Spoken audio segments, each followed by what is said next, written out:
From trade to territory the company establishes power. तो company जो है, कंपनी पहले थी ईस्ट इंडिया कंपनी, मतलब अंग्रेज जो है पहले एक व्यापारी के फॉर्म में, एक कंपनी के फॉर्म में आए थे।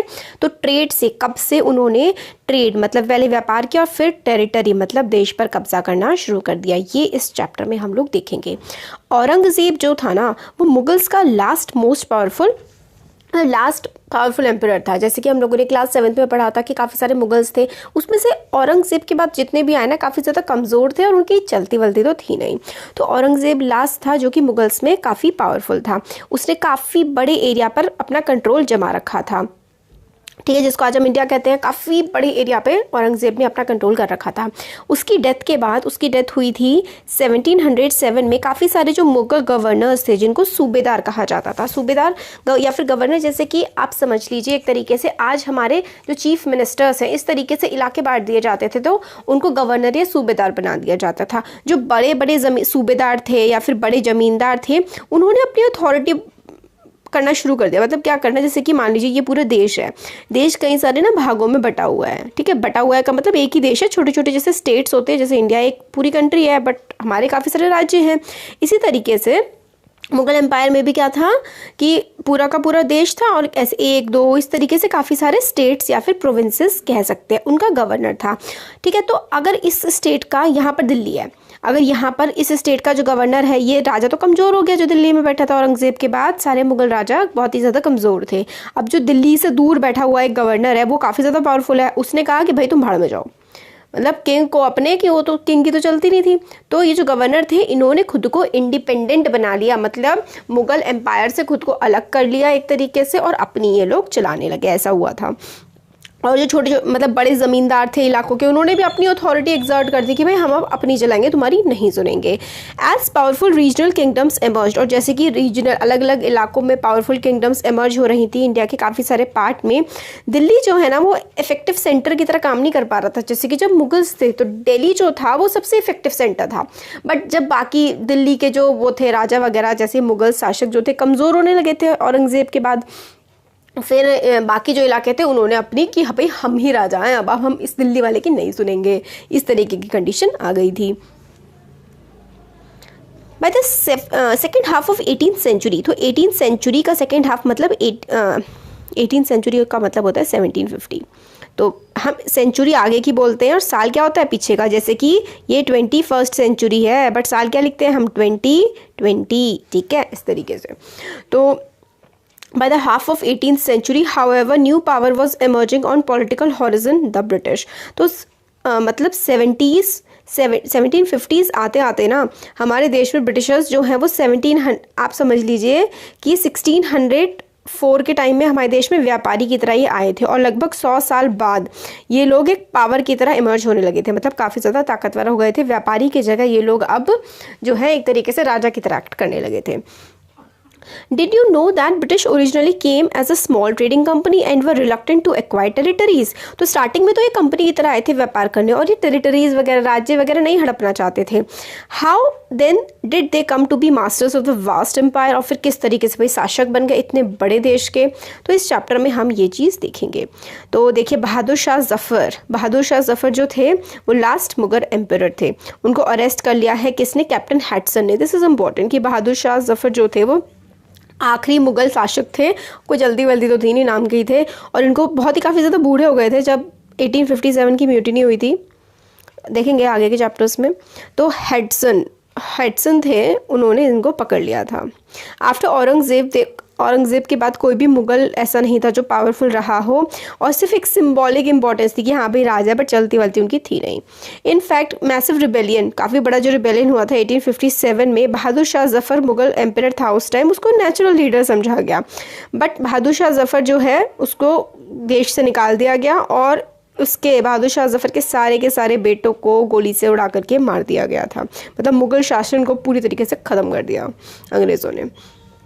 Roots to India in the 18th century. तो 18th सेंचुरी के टाइम पर पहले क्या होता था ना कि यहाँ से अरब से आते थे, और ये जो है ना ये यूरोप वाला रीजन है, यूरोप को पता ही नहीं था कि इंडिया पे कैसे आना है। फिर 1498 के टाइम पे वास्को डिगामा इंडिया आया था। वास्को डिगामा एक पोर्टुगीज ट्रेवलर था, देखेंगे हम अभी इसमें। तो इन लोगों को ट्रेड रूट मिल गया था समुद्र से इस तरीके से आने का। तो ऐसे ये लोग आए थे सबसे पहले सूरत में नहीं आए थे, कैलीकट में आए थे, यहाँ पर केरला में। देखिए, इन 1600 east India company acquired a charter from the ruler of England queen Elizabeth one. तो ये देखिए, ये वाला क्वेश्चन ना केबीसी में 1 करोड़ में पूछा गया था, पता है आप लोगों को? जब मैंने वाला केबीसी का एपिसोड देखा तो मैंने कहा बताओ यार, तो 8th क्लास के सेकंड चैप्टर में मतलब इतना सिंपल सी चीज़ दी हुई है, 1 करोड़ के क्वेश्चन में पूछा गया था। 1600 के टाइम पे ईस्ट इंडिया कंपनी जो थी ना, उसने एक्वायर किया था चार्टर। चार्टर एक्वायर करने का मतलब होता है उन्होंने परमिशन ली थी कि भाई इंडिया में जो है हम लोग अपना ट्रेड करेंगे जा करके, और उस कंपनी का नाम था ईस्ट इंडिया कंपनी। ठीक है, तो उन्होंने, और कौन सी, ये पूछा गया था कि कौन सी क्वीन थी वो जिसने ये चार्टर दिया था, तो क्वीन एलिजाबेथ वन। ठीक है, queen very important, queen Elizabeth one first मतलब ऐसी शासक थी, मतलब इन्होंने ही ईस्ट इंडिया कंपनी को इंडिया से व्यापार करने का हक दिया था। Granting it sole right to trade with India, मतलब और कोई कंपनी ब्रिटेन की ट्रेड नहीं कर सकती थी इंडिया के साथ, सिर्फ और सिर्फ ईस्ट इंडिया कंपनी कर सकती थी, कि मतलब कोई और इंग्लैंड का ग्रुप नहीं कर सकता ट्रेड इंडिया के साथ। इस चार्टर के साथ कंपनी जो है ना वो वेंचर करने लगी, मतलब ओशन के थ्रू आने लगी, और वो काफ़ी जो है सस्ते दामों पर चीज़ें खरीदती थी और महंगे दामों पर यूरोप में ले जा करके बेच देती थी। इससे कंपनी को कोई मतलब कंपटीशन का भी डर नहीं था, क्योंकि उसने चार्टर ले लिया था कि इंडिया के साथ तो सिर्फ और सिर्फ ईस्ट इंडिया कंपनी ही व्यापार कर सकती है, इंग्लैंड की कोई और कंपनी व्यापार नहीं कर सकती थी। तो इंग्लैंड की किसी कंपनी से उन्हें कोई भी डर नहीं था कंपटीशन का। ठीक है, तो mercantile trading companies in those days made profit primarily by excluding the competition. तो मर्केंटाइल का मतलब देखिए यहाँ पर दिया हुआ है, ऐसा बिजनेस एंटरप्राइज जो मतलब चीज़ों को खरीदता है और बेच देता है, किस लिए? प्रॉफिट कमाने के लिए। तो पहले मर्केंटाइल कंपनी मतलब कैसे प्रॉफिट कमाती थी? अपने कॉम्पिटिशंस को ख़त्म कर देती थी, जैसे कि इन्होंने कहा कि भाई हम ही ट्रेड करेंगे सिर्फ, और कोई ट्रेड नहीं करेगा ब्रिटेन का। ठीक है, तो वो सस्ता सामान खरीदते थे, सेल मतलब buy cheap and sell dear. Cheap का मतलब है सस्ते में खरीदते थे, और डियर का मतलब है महंगे में बेच देते थे। बट ये जो रॉयल चार्टर था ये सिर्फ यूरोप मतलब सिर्फ इंग्लैंड के ही तो कंपनीज को रोक सकता था, बाकी जो यूरोप के देश थे उनको तो नहीं रोक सकता था। अब आप देखिए, कंफ्यूज मत होइए, यहाँ पे देखिए, जैसे एशिया है ना, एशिया में इंडिया एक पार्ट है, इंडिया एक कंट्री है एशिया में, यहाँ पे इंडिया है, यहाँ पे चाइना है, पाकिस्तान, बांग्लादेश, ये सारे के सारे एशिया के पार्ट हैं। ऐसे ही यूरोप एक कॉन्टिनेंट है। बहुत सारे बच्चे बड़े कंफ्यूज होते हैं कई बार, यूरोप एक कॉन्टिनेंट है। ठीक है, और यूरोप जो कॉन्टिनेंट है ना, सपोज करिए ये यूरोप है, यहाँ पर ब्रिटेन है इसमें, ठीक है, ब्रिटेन हो गया। फिर जर्मनी आता है, फिर यहाँ पे फ्रांस है, फिर यहाँ पे इटली है। ठीक है, तो यूरोप के ही देश हैं ये सारे के सारे।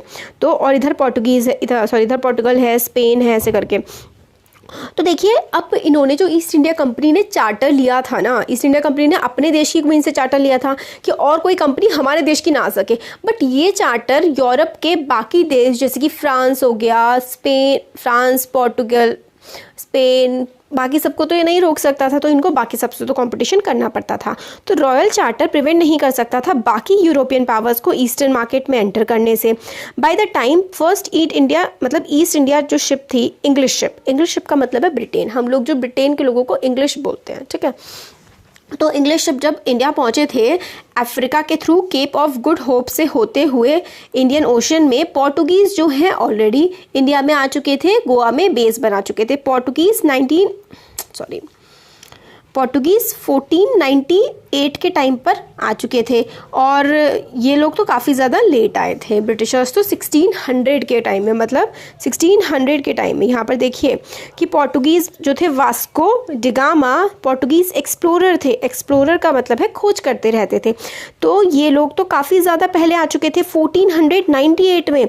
ब्रिटिश तो पोर्टुगीज़ से 100 साल के बाद आए थे, 1600 के टाइम पे। उससे पहले पोर्टुगीज़ और डच नेदरलैंड जो कंट्री है यूरोप की एक, वहाँ के लोगों को डच बोलते हैं हम लोग।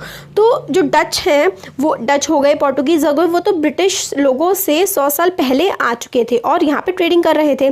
और फिर जब ब्रिटिश आए उसके बाद जो है फ्रेंच लोग भी यहाँ पर आ गए थे। प्रॉब्लम ये थी कि सारी की सारी कंपनीज़ को, मतलब ये जो चाहे पोर्टुगीज़ की हो, चाहे ब्रिटिश हो, चाहे डच हो, चाहे फ्रेंच हो, इन सबको एक ही तरीके की चीज़ें खरीदनी होती थी। मसाले, कॉटन और सिल्क। क्या क्या खरीदना होता था? कॉटन, इंडिया का सिल्क और इंडिया के स्पाइसेस का मार्केट बहुत ज़्यादा था उस टाइम पर पूरी दुनिया में। कॉटन सिल्क का मार्केट था यूरोप में। फिर पेपर, क्लोव, कार्डमम, सिनेमम, ये जो है ये भी काफ़ी ज़्यादा हाई डिमांड में थे। ये सब क्या है? ये सब स्पाइसेस हैं। तो कंपटीशन जो था यूरोपियन कंपनीज़ के बीच में, इसकी वजह से प्राइजेस जो है ना गुड्स के बढ़ रहे थे। मतलब इंडिया से अब महंगा मिलने लगा था क्योंकि लोगों के बीच में काफ़ी ज़्यादा कॉम्पिटिशन हो रहा था। इसकी वजह से जो प्रॉफिट हो रहे थे वो कम हो रहे थे। तो एक ही तरीका था कि भाई हम लोग अगर फ्लरिश करना है यहाँ पे तो हम दूसरे को हटा दें। तो राइवलरीज हो गई थी, मतलब इनमें काफ़ी ज़्यादा दुश्मनियाँ हो गई थी।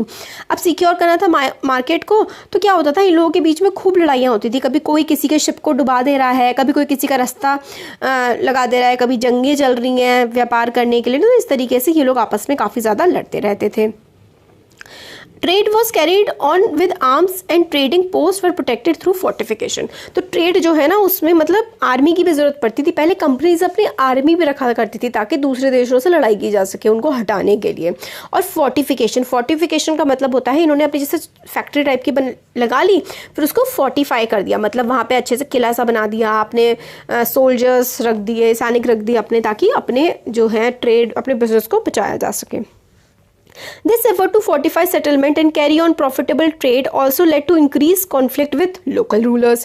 अब पहले तो ये अपने आप में लड़ रहे थे, बट फिर जब इन लोगों ने फोर्टिफिकेशन करना शुरू किया ना, मतलब अपने किले वगैरह बनाना शुरू किया, तो जो लोकल राजा थे ये लोग सोचने लगे, अरे यार मतलब ये हमारे इलाके में किले बना रहे हैं, हमारे इलाके में अपनी सेना घुमा रहे हैं, तो ये चीज़ तो बिल्कुल सही नहीं है। तो अब पहले तो ये लोग अपने आप में भी लड़ रहे थे, फिर उसके बाद ये इंडिया के जो लोकल रूलर्स थे ना उनको भी इनकी हरकतें पसंद नहीं आ रही थी, तो वहाँ भी दिक्कतें आने लगी।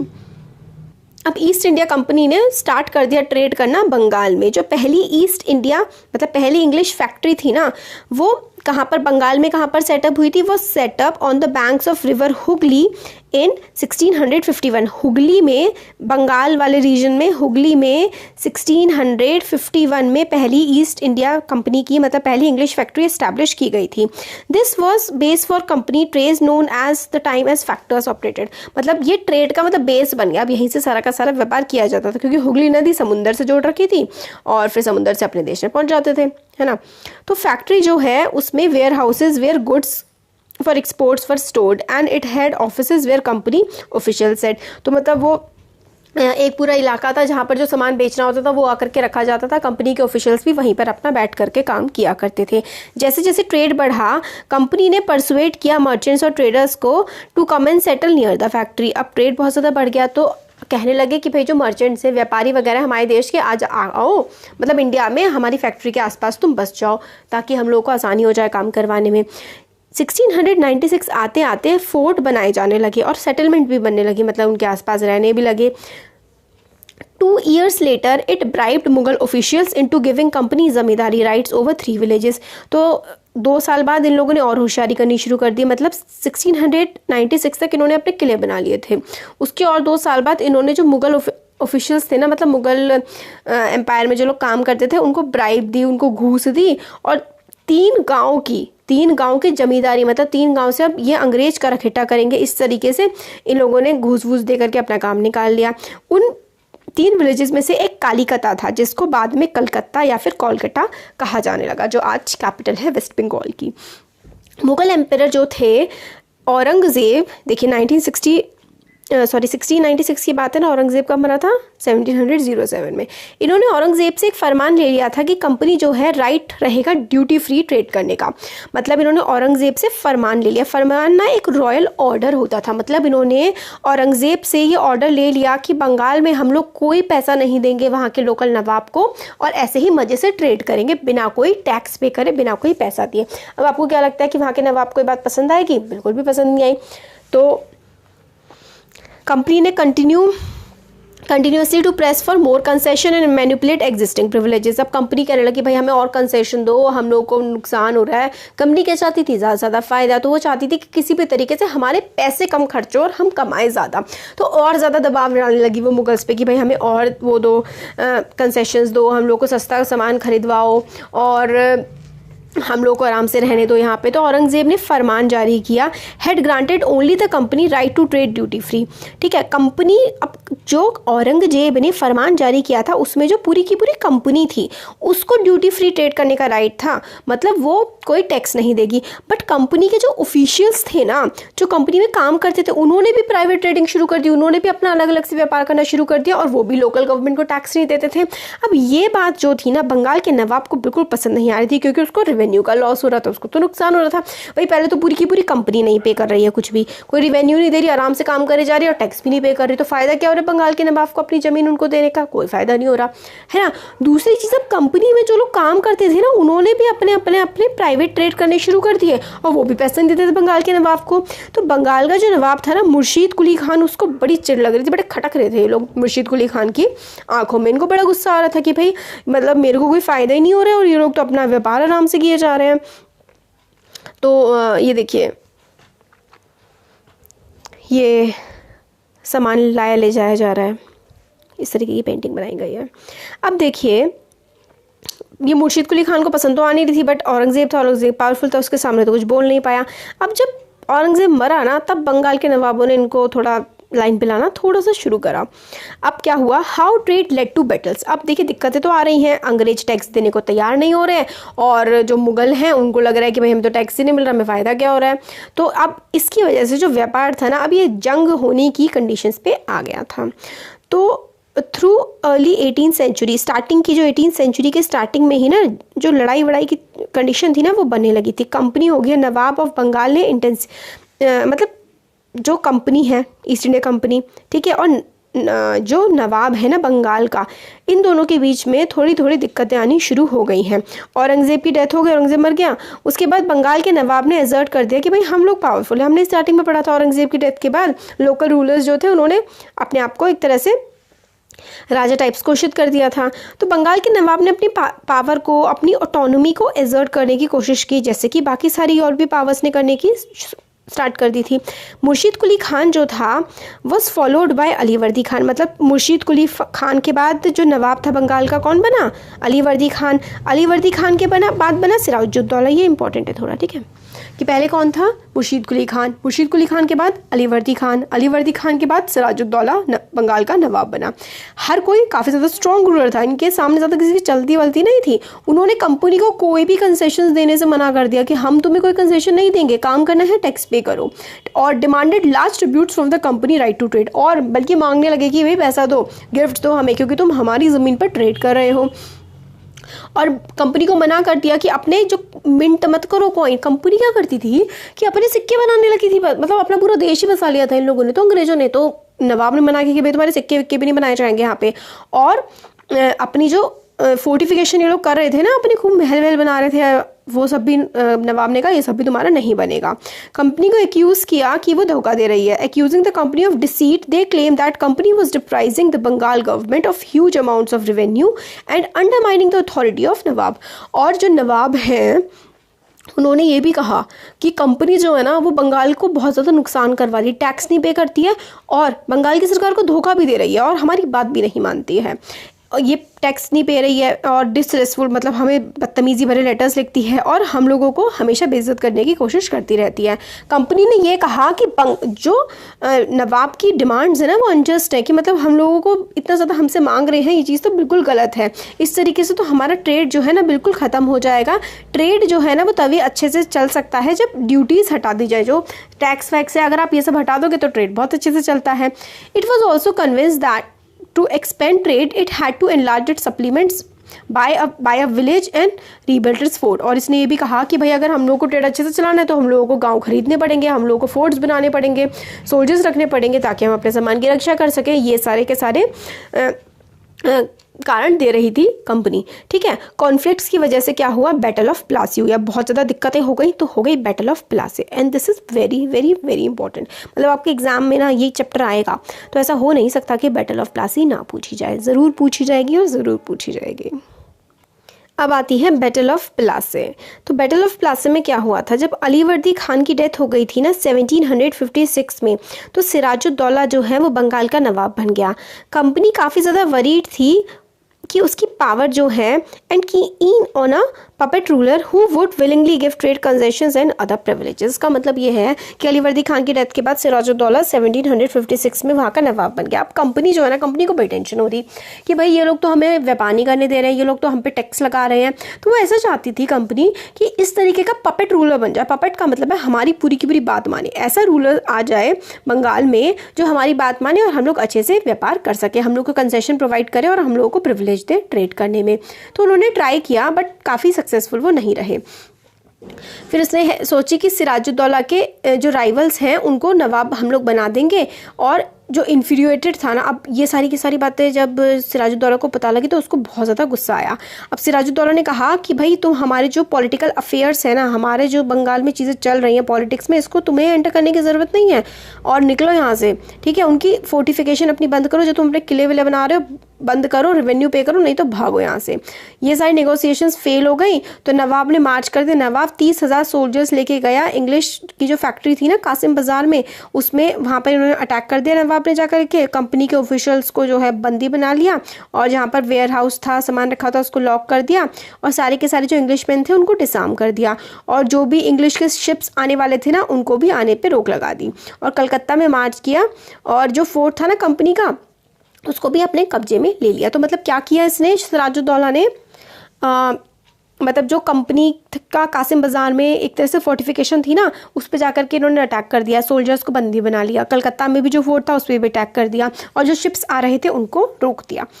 फिर जब ये न्यूज़ पता लगी कि कलकत्ता का जो है वहाँ पे गड़बड़ी हो गई है, मतलब कलकत्ता का जो फोर्ट था उस पर नवाब ने कब्जा कर लिया है। कंपनी के जो मद्रास में ऑफिशियल थे ना, अब अभी तक ना कंपनी बंगाल में, मद्रास में और सूरत में, यहाँ पर 3 जगह फैल चुकी थी। तो मद्रास से इन्होंने अपनी फोर्सेस मंगाई, किसके कंट्रोल में, रॉबर्ट क्लाइव कमांडर था इनका, और रॉबर्ट क्लाइव की कमांड में किसका कमांडर था, अंग्रेजों का। ठीक है, ईस्ट इंडिया कंपनी का। तो ईस्ट इंडिया कंपनी का जो कमांडर था रॉबर्ट क्लाइव, उसके निगरानी में एक फोर्स मंगाई गई मद्रास से, क्योंकि बंगाल में तो कैप्चर कर लिया नवाब ने, तो अब मद्रास से फोर्स मंगाई गई और नेवल फ्लीट मंगाई गई। नेवल फ्लीट मतलब शिप्स पे जो है अपने सोल्जर्स ये लोग लेके आए और नवाब से नेगोशिएशंस वगैरह करने लगे। फाइनली 1757 में Robert Clive led the company's army against Sirajuddaulah at Plassey, और फिर फाइनली जब नेगोशिएशंस नहीं चली तो प्लासी जो है वहां पर युद्ध हुआ सिराजुद्दौला से। मेन रीजंस जो थे कि जो नवाब हार गया, क्योंकि जो फोर्सेस थी ना, मतलब नवाब के साथ धोखेबाजी हुई थी। क्योंकि इन्होंने क्या किया ना, अंग्रेजों ने, इन्होंने मीर जाफर था इनका एक कमांडर नवाब का, सिराजुद्दौला का, वो कभी बैटल लड़ने पहुंचा ही नहीं। मतलब क्लाइव ने उससे बात कर ली थी कि भाई तुम बैटल लड़ने मत आना और हम जो है ना तुम्हें नवाब को हम मार देंगे और तुम्हें क्या करेंगे, तुम्हें हम नवाब बना देंगे। बैटल ऑफ प्लासी जो है काफ़ी ज़्यादा डिसाइसिव चीज़ बन गई और इसी वजह से कंपनी, ईस्ट इंडिया कंपनी, अंग्रेज़ हमारे देश पे राज कर पाए। अगर बैटल ऑफ प्लासी में अंग्रेज हार जाते ना तो शायद हमारा देश गुलाम ना बनता, ऐसी एक पॉसिबिलिटी है।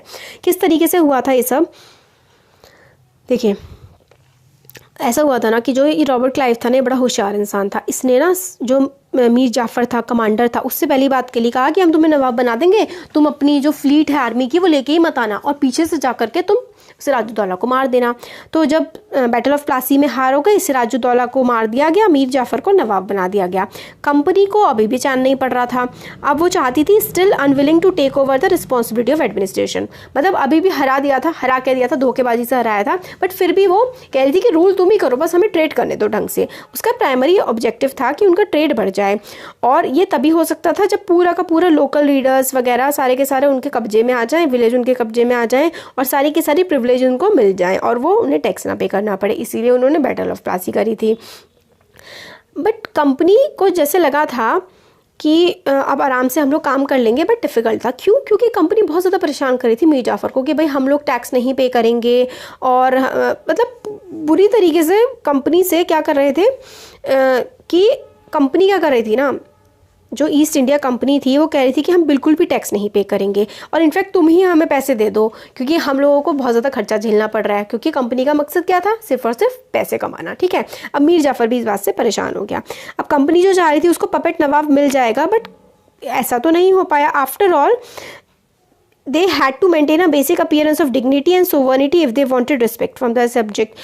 वही है ना कि नवाब हर बात तो नहीं मान लेंगे कंपनी की, अगर वो हर बात मानने लगेंगे तो लोगों को लगेगा कि नवाब तो किसी काम का ही नहीं है, तो कंपनी की बात में आ जाता है और ऐसे ही उनकी चमचागिरी करता रहता है।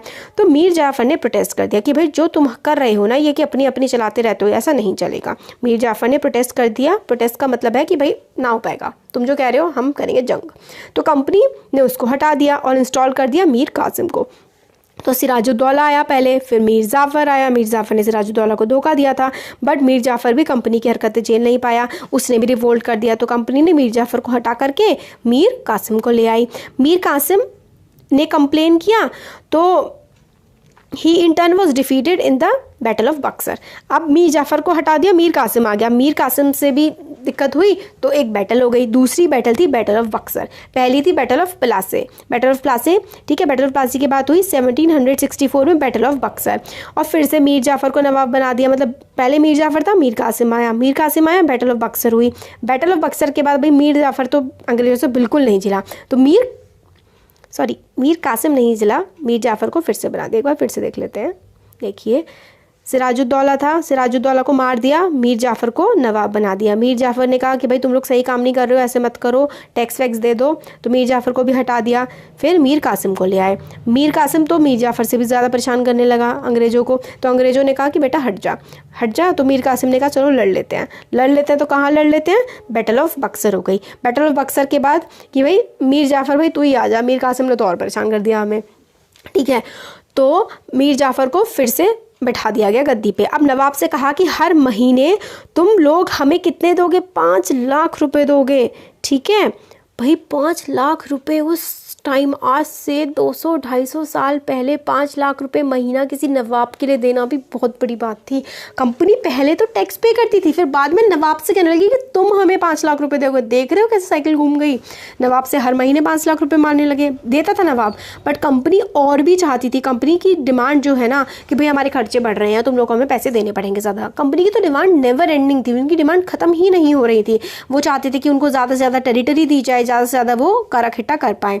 इस टाइम आते आते मीर जाफ़र की डेथ जो है वो 1765 में हो गई। अब कंपनी को लगा कि भाई अभी ये ना हम लोग नवाब को क्या बनाएं, ये पैसे वैसे देते नहीं हैं, बात मानते नहीं हैं ढंग से, तो हम नवाब भी नहीं बनाते। अब कंपनी ने कहा कि पपेट नवाब नहीं बना रहे, अब हम खुद ही नवाब बनेंगे, अब कंपनी ही नवाब बनेगी। हम इंडिया के किसी इंसान को नवाब बनाते ही नहीं है, किसी कोई काम ही नहीं करते। फाइनली 1765 में मुगल एम्परर ने अपॉइंट कर दिया दीवान ऑफ कंपनी को Diwan of provinces of Bengal. Mughal emperor तो नाम का ही था, तो इन लोगों ने धमका दिया मुगल एम्परर को कि भाई हमें बनाओ नवाब। तो मुगल एम्परर ने 1765 आते आते कंपनी के लोग ही, अंग्रेज ही दीवान बन गए बंगाल के। दीवान, वैसे दीवान का काम होता है रेवेन्यू कलेक्टर। ठीक है, कंपनी खुद ब खुद दीवान बन गई, रेवेन्यू इकट्ठा करने लगी। Diwani allowed the company to use the vast revenue resources of Bengal. Bengal में खूब खेती होती थी, खूब बढ़िया खेती होती थी, तो वास्ट रेवेन्यू रिसोर्सेज जो थे ना अब बंगाल के, अब कंपनी को उसका पैसा मिलने लगा, कंपनी वहाँ से रेवेन्यू टैक्स इकट्ठा करने लगी। अब कंपनी की बहुत बड़ी प्रॉब्लम सॉल्व हो गई, अब उनको पैसे की कोई दिक्कत नहीं रही, आराम से उसको रेवेन्यू से पैसे मिल जाते थे। अर्ली 18th सेंचुरी आते आते ट्रेड जो था ना इंडिया के साथ वो बहुत ज़्यादा एक्सपैंड हो गया था। बट स्टार्टिंग में क्या होता था कि इंडिया से कोई सामान खरीदना होता था तो उनको गोल्ड और सिल्वर इंडिया में देना पड़ता था। मतलब इंडिया के पास गोल्ड और सिल्वर आता था ब्रिटेन से जब ये सामान खरीदते थे। बट अब क्या होने लगा था, क्योंकि ब्रिटेन के पास कोई भी गुड सेल करने के लिए नहीं था इंडिया को, क्यों इंडिया के पास इतना सामान था वो ब्रिटेन को बेचता था, बट ब्रिटेन के पास कुछ ऐसा होता ही नहीं था जो वो इंडिया को बेच दे, इसलिए वो इंडिया को सोने चांदी में पे किया करता था। बट अब बैटल ऑफ प्लासी हुई, बैटल ऑफ बक्सर हुई, अब सोना चांदी क्या आएगा, इंडिया से ही और एक उल्टा पैसा वो लेके जाने लगे। सामान भी इंडिया से ही खरीदते थे, इंडिया के लोगों से ही कर लेते थे, सस्ते में सामान खरीदते थे, तो इंडिया के लोगों को बहुत ही गंदा लॉस हो रहा था और ब्रिटिशर्स को बहुत ज़्यादा फ़ायदा हो रहा था। Outflow of gold from Britain slowed after battle of Plassey and entirely stopped after the exemption of Diwani. जब दीवानी के राइट्स मिल गए तो अब ब्रिटेन से सोना चांदी की जरूरत ही नहीं है, पैसा यहाँ से इकट्ठा करा, सस्ते सस्ते में माल खरीदा और अपने देश में जा करके बेच दिया। अब कंपनी को बहुत ही ज़्यादा इसका फ़ायदा हुआ था। Revenue could be use to purchase cotton and silk textile in India, maintain company troops, meet the cost of building the company fort and offices at Calcutta. अब जो रेवेन्यू इकट्ठा होता था वो कॉटन और सिल्क उससे खरीद लेते थे, कंपनी की जो आर्मी थी उसको भी मेंटेन कर लेते थे, बिल्डिंग्स भी बना लेते थे और अपने ऑफिसेस को भी मेंटेन कर लेते थे।